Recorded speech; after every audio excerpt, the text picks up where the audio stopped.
আসসালামু আলাইকুম। সকলে কেমন আছেন? আল্লাহর রহমতে আশা করি সকলে অনেক বেশি ভালো আছেন। আজকের রেসিপিতে বানিয়ে দেখাচ্ছি পরোটা। এই পরোটাটা উপরে ক্রিসপি থাকবে এবং ভিতরে নরম তুলতুলে। সম্পূর্ণ ভিডিওটি দেখার অনুরোধ রইল। একদম স্কিপ করবেন না, স্কিপ করলে অনেক কিছু মিস হয়ে যেতে পারে। যারা একদমই বানাতে পারেন না তারাও বানাতে পারবেন। খুব সহজভাবে দেখিয়ে দেওয়ার চেষ্টা করেছি, আশা করি ভালো লাগবে। প্রথমে একটা ডিশে 1 কাপের মতো আটা নিয়েছি। আপনারা চাইলে আটার পরিবর্তে ময়দাও নিতে পারেন। দিয়ে দিচ্ছি স্বাদ মতো লবণ। আপনারা কে কেমন লবণ খান সে অনুযায়ী দিয়ে দিবেন। দিয়ে দিচ্ছি 1 টিস্পুনের মতো তেল, রান্নার সয়াবিন তেল। আর দিয়ে দিচ্ছি এ পর্যায়ে 1 টিস্পুনের মতো চিনি। অবশ্যই চিনিটা দেওয়ার চেষ্টা করবেন, কারণ চিনিটা দিলে খেতেও ভালো লাগে আর উপরে একটা ক্রিসপি ব্যাপার আসে। এবার আমি হাত দিয়ে ডলে ডলে মিশিয়ে নেব, যাতে সবগুলো উপকরণ আটার সাথে ভালোভাবে মিশে যায়। তো এভাবে এ পর্যায়ে আমি দিয়ে দিচ্ছি কুসুম গরম পানি।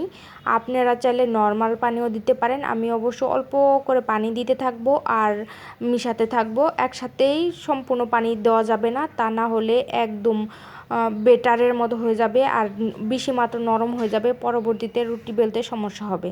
তো আমি আমার আটার অনুযায়ী আমি পানি দিয়ে দিচ্ছি।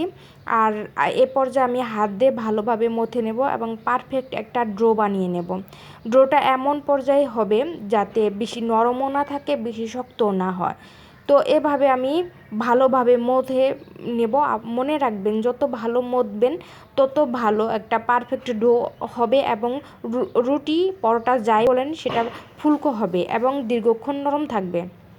তো আমার প্রায় এরকম করে মথা হয়ে গেছে। কমসে কম 5-7 মিনিট আমি ভালোভাবে ডোটা মথে নিয়েছি। এ পর্যায়ে আমি আমার সুবিধার জন্য লিচি কেটে নেব। আপনারা চাইলে করতেও পারেন, চাইলে নাও করতে পারেন। আমি এভাবে করে আমি 4টা পরোটা করে কাপে আমার 4টা পরোটা হয়েছে। আপনারা অবশ্য আপনাদের প্রয়োজন মতো কে কেমন ছোটো বড়ো করতে চান সে অনুযায়ী হবে। আমি কখন কোন উপকরণ নিয়েছি সেটা আপনাদের বোঝার সুবিধার্থে আমি উপরে স্ক্রিনে লিখে দিয়েছি একপাশে। তো এভাবে আমি একটা রুটি বানিয়ে নেব।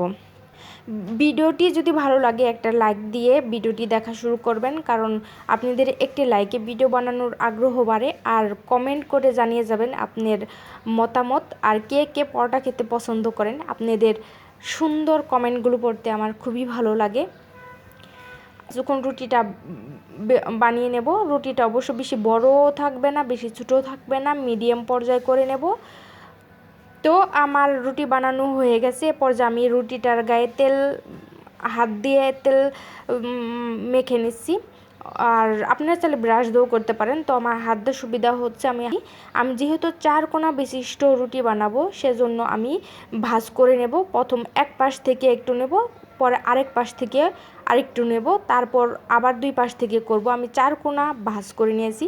এটা জানুর থেকে দেখে বুঝতে পারবেন আমি ঠিক কীভাবে করেছি।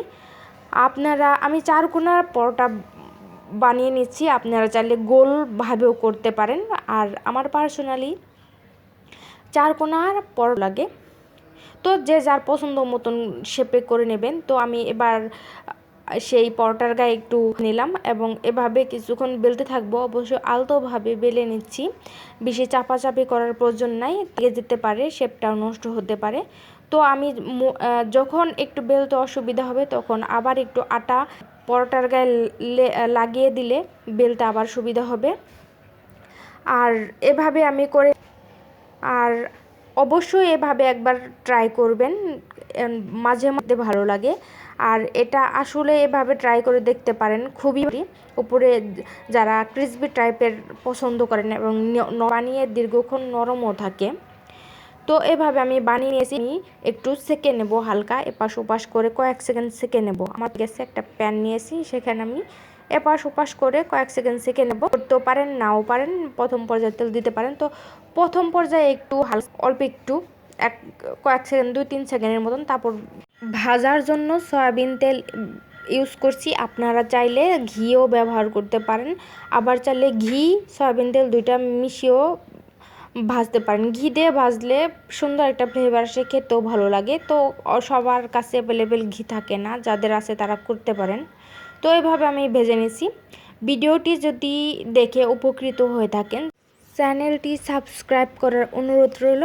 এ ধরনের নিত্য নতুন সহজ রান্না পাওয়ার জন্য বেল আইকনের অল বাটনটি প্রেস করে দেবেন, যাতে আমি ভিডিও ছাড়া মাত্রই আপনার কাছে সবার আগে নোটিফিকেশন পৌঁছে যায়। আর যারা অলরেডি কাজ করেছেন তাদের অসংখ্য ধন্যবাদ। খুব সহজভাবে দেখিয়ে দেওয়ার চেষ্টা করেছি, আশা করি খুবই ভালো লাগবে। অবশ্যই একবার এভাবে ট্রাই করে দেখবেন, আশা করি ভালো লাগবে। তো মাঝে নিত্য নতুন জিনিস খেতে ভালো লাগে, ট্রাই করে দেখতে পারেন, নিরাশ হবেন না। তো আমি সবগুলো ভেজে নিয়েছি এপাশ ওপাশ করে, এখন সার্ভ করে দেব। এতক্ষণ ধৈর্য ধরে ভিডিওটি দেখার জন্য সকলকে অসংখ্য ধন্যবাদ। আজকের মতো এখানেই বিদায় নেব, দেখা হবে অন্য কোনো ভিডিওতে। সকলে অনেক বেশি ভালো থাকবেন, সুস্থ থাকবেন। আল্লাহ হাফেজ।